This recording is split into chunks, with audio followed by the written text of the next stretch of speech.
everyone, we're going to make an Argand diagram showing the number -1, and on the same diagram show a number z whose square is -1, and we're going to use De Moivre's theorem. So the first thing, before we do the diagram, let's look at this. We have -1, and we want to write a polar form. So we know that -1 equals 1 cis of 180 degrees. And we know that because we know that cosine of 180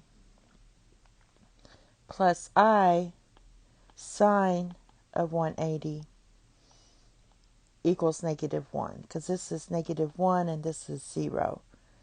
So we know that. We also know that this equals 1 cis of, if you add 360 to this, we get 540.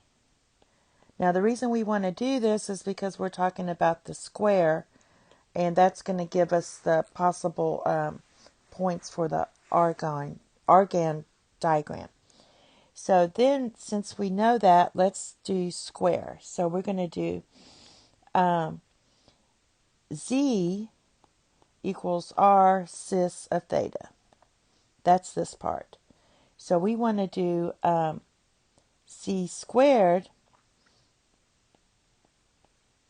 equals -1.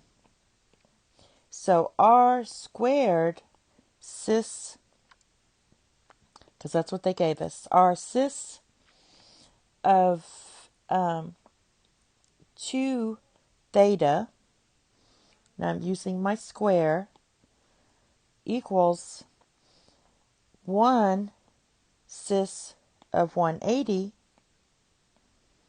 because this equals -1,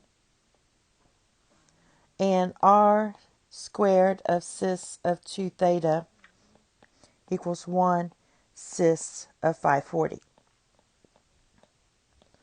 So in this case, what we have is our r's here are both 1. And then we have 2 theta equals 180 degrees. So theta equals 90 degrees. And 2 theta equals 540 degrees. So theta equals 270 degrees. So that's how you just match everything up and do that. And we had to do it twice because we're going through the square. And so we have to show our -1. So there's the part that we're showing our -1 on the Argand diagram. And then our z1 is here. This is 1. Put a 1 here, a -1 here.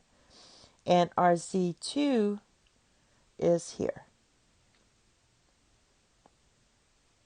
And again, the first one is just what they wanted us to plot. And that's it. Thank you. Have a nice day.